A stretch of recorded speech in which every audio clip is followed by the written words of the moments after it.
To the outsider, the world of NFTs probably seems about as niche as you can get, with anonymous blockchain users buying and trading cats, apes, and axes, and whatever else some kid is imagining up right now in their basement. But that would overlook one thing that's been a game changer for the sector, perhaps more than anything else: sports. I'm Forkast's Joel Flynn, and this is Moments in NFT History.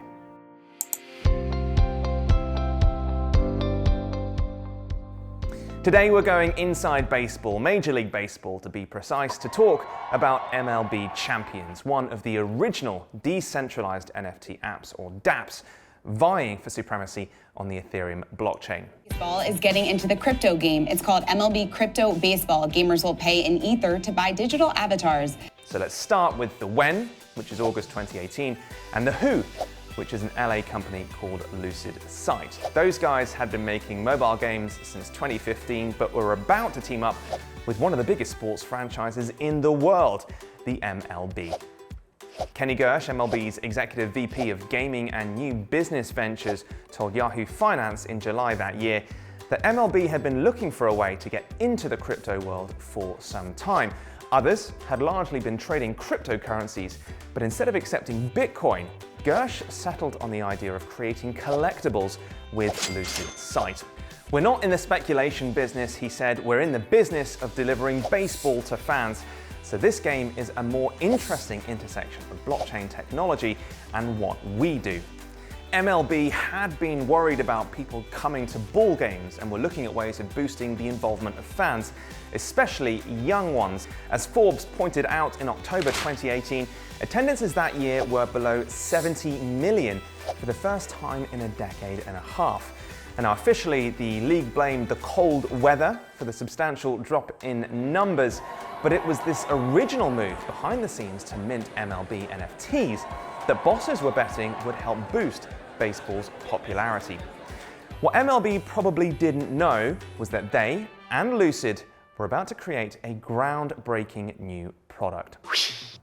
It started with just 40,000 NFTs that were actually given out for free as physical copies by the LA Dodgers. Not everyone claimed them, or even the Ethereum wallets they were tied to, likely at least in part because it was pretty complicated to do so.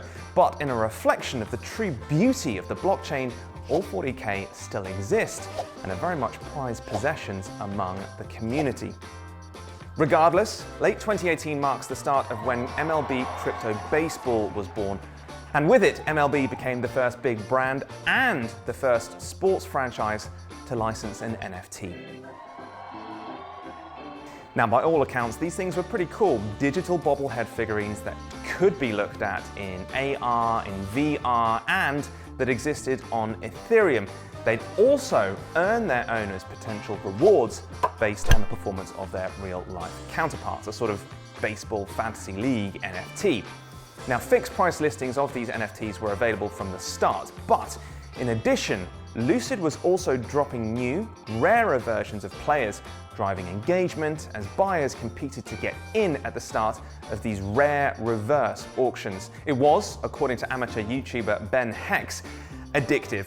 It was an adrenaline rush. So much so, in fact, that the MLBC community spawned CryptoSlam, which quickly established itself as one of the best-known aggregators for NFT data. Now, full disclosure, CryptoSlam are sponsoring this series, so let's get that out of the way. The point here, though, is that the company's existence owes much to the neglect of this hugely original NFT by both Lucid Sight and by MLB itself.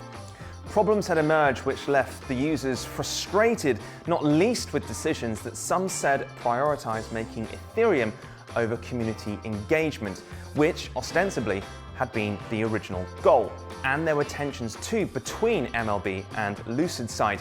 They appeared to fall out over the rollout of new features, among other things, and that ultimately led to the end of new NFTs being minted by early 2020.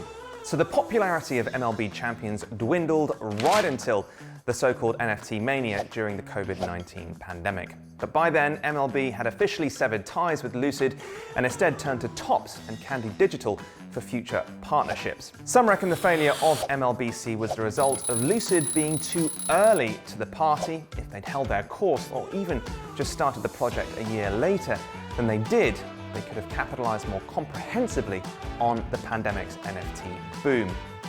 It is, though, a testament to the enduring commitment of baseball and NFT fans that MLB Champions lived on and continued to be traded in third-party marketplaces. Indeed, it is the longevity of these remarkable NFTs that is, in the words of Crypto Wissa, an encouraging notion for the industry's future.